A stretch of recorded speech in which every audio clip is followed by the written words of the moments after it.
Hello students, Neena Hindi classes में आपका स्वागत है। आज हम एनसीईआरटी कक्षा 10वीं हिंदी की पाठ्य पुस्तक क्षितिज भाग 2 की एक कविता पढ़ेंगे जिसका नाम है यह दंतुरित मुस्कान और इसके कवि हैं नागार्जुन जी।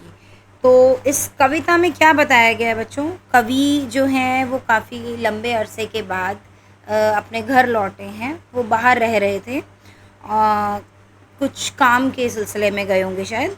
तो जब वो घर लौटते हैं तो उनका छोटा-सा बच्चा जो है, उसे वो बड़े समय बाद मिल रहे हैं और उसकी दंतुरित मतलब दाँतों जो उसके मुँह में छोटे-छोटे दाँत आ गए हैं, उस वो वाली मुस्कान वो देखकर बहुत ही खुश हो जाते हैं और उस मनोहारी मुस्कान को देखकर कवि के मन में जो भी भाव उमड़ते हैं, उसके बारे में इस कविता में बताया गया है। ठीक है? आइए इस कविता को शुरू करते हैं। यह दंतुरित मुस्कान। तुम्हारी यह दंतुरित मुस्कान मृतक में भी डाल देगी जान। धूली धूसर तुम्हारे ये गात छोड़कर तालाब मेरी झोंपड़ी में खिल रहे जलजात। परस पाकर तुम्हारा ही प्राण पिघलकर जल बन गया होगा कठिन पाषाण।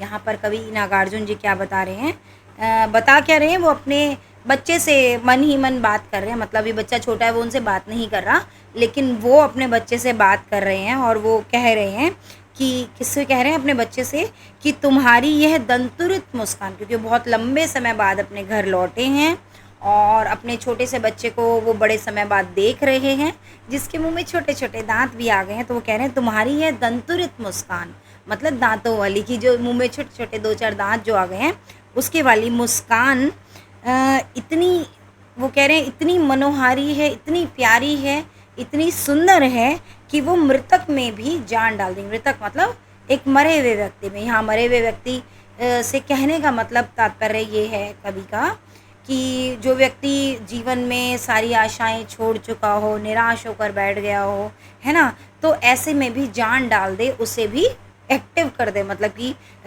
वो भी अपनी निराशा छोड़कर आशावान हो जाए। ठीक है? तो एक मृतक में भी जान डाल दें। और धूली धूसर मतलब धूल से सने हुए तुम्हारे ये गात, गात का मतलब क्या है?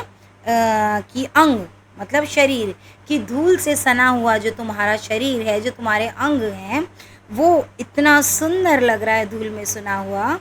ऐसा लग रहा है कि मानो जलजात, जलजात मतलब कमल का फूल को कहते हैं जलजात, कि जो जल में जन्म लेता है, कि कमल का फूल जो है मानो तालाब को छोड़कर मेरी झोंपड़ी में खिल गया हो। कि कहने का तात्पर्य कि जैसे कमल के फूल बहुत ही सुंदर और कोमल लगते हैं, लेकिन वो तालाब में खिलते हैं ना, तो ऐसा लग रहा है कि मानो वो कमल के फूल तालाब को छोड़कर मेरी झोंपड़ी में, मतलब मेरे घर में खिल गए हैं। किस रूप में?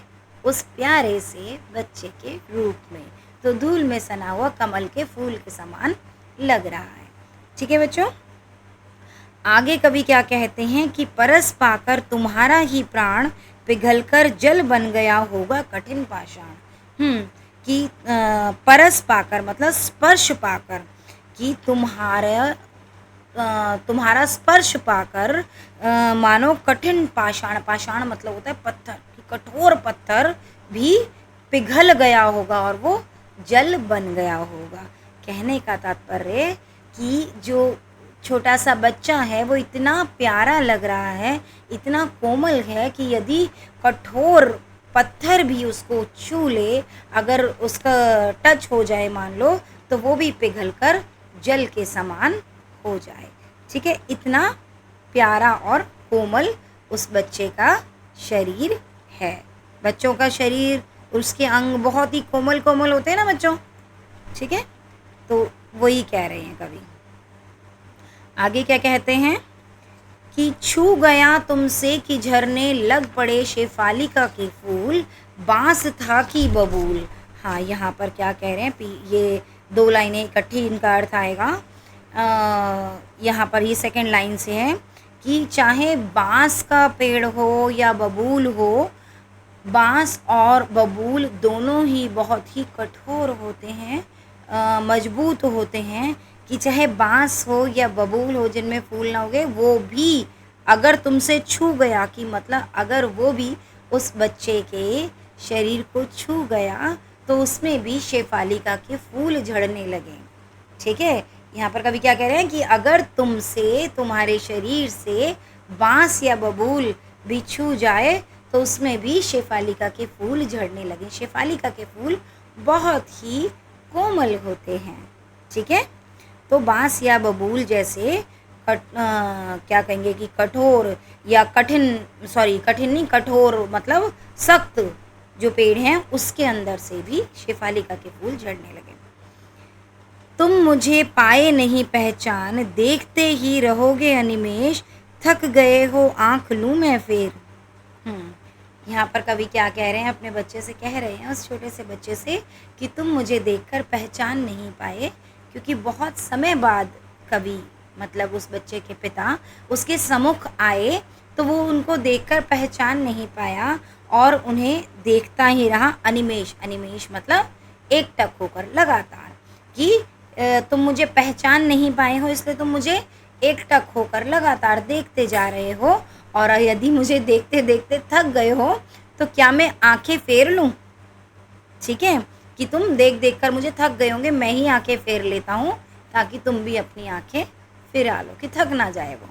ठीक है, क्या हुआ यदि हो सके परिचित न पहली बार, यदि तुम्हारी माँ न माध्यम बनी होती, आज मैं ना सकता देख, मैं ना पाता जान, तुम्हारी यह दंतुरित मुस्कान।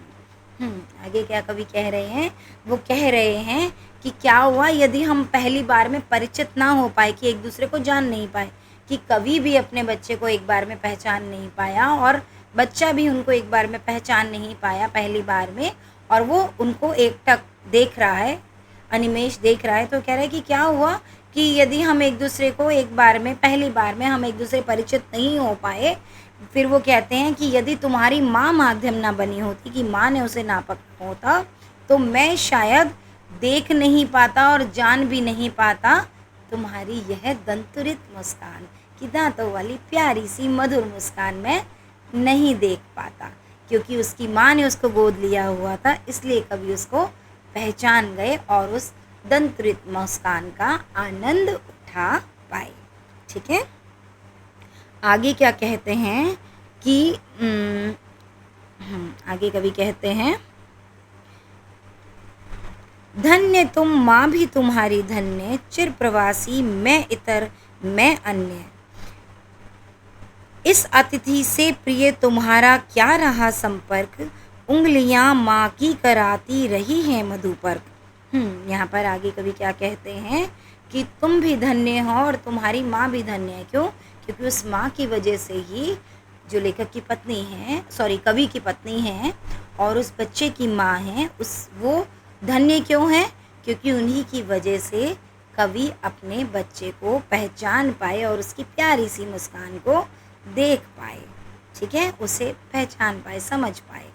ठीक है, तो कह रहे हैं कि तुम भी धन्य हो, तुम्हारी माँ भी धन्य है, मैं तो चिर प्रवासी की लंबे समय से बाहर रहने वाला, मैं इतर मतलब कि मैं तो अन्य, ठीक है, कि कोई और ही हूँ, मैं इतर मैं अन्य, इस अतिथि से प्रिय तुम्हारा क्या रहा संपर्क। इस अतिथि मतलब खुद को कह रहे हैं मेहमान, क्योंकि वो बहुत लंबे समय बाद आए हैं, वो वहाँ रहते नहीं उनके साथ, तो कह रहे हैं कि इस अतिथि से प्रिय तुम्हारा क्या रहा संपर्क, कि मुझसे, मैं तो अतिथि हूँ, मेरा तो तुम्हारे से कोई संपर्क नहीं रहा।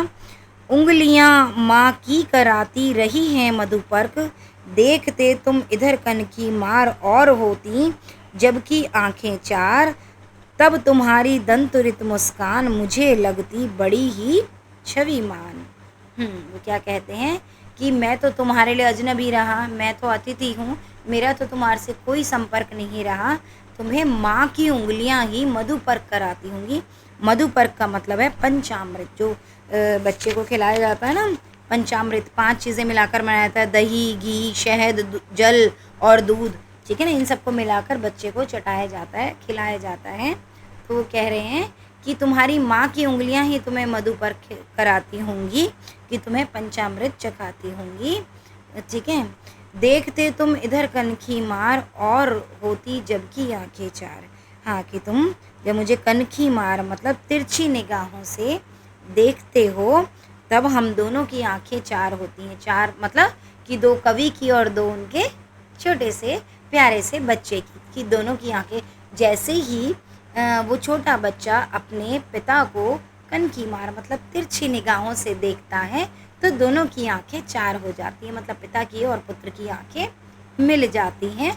और तब मैं तुम्हारी उस दंतुरित मुस्कान को देख पाता हूँ और वो मुझे बड़ी ही छविमान लगती है, कि उसकी छवि मुझे बहुत ही प्यारी लगती है। तो बच्चों, कैसी लगी कविता? बहुत ही मीठी सी, मधुर सी, है ना? क्योंकि छोटे बच्चे की मुस्कान बहुत ही मधुर होती है। उसका जो अंग होते हैं वो बहुत ही कोमल से होते हैं। उसकी हर क्रीड़ा बहुत ही प्यारी लगती है। तो उस सब को ही इसमें बताया गया है। ठीक है बच्चों, तो आपको अगर मेरी वीडियो पसंद आई हो तो उसे लाइक, शेयर और चैनल को सब्सक्राइब ज़रूर करें। जल्दी मिलते हैं अगली वीडियो में। धन्यवाद। तब तक के लिए बाय बाय।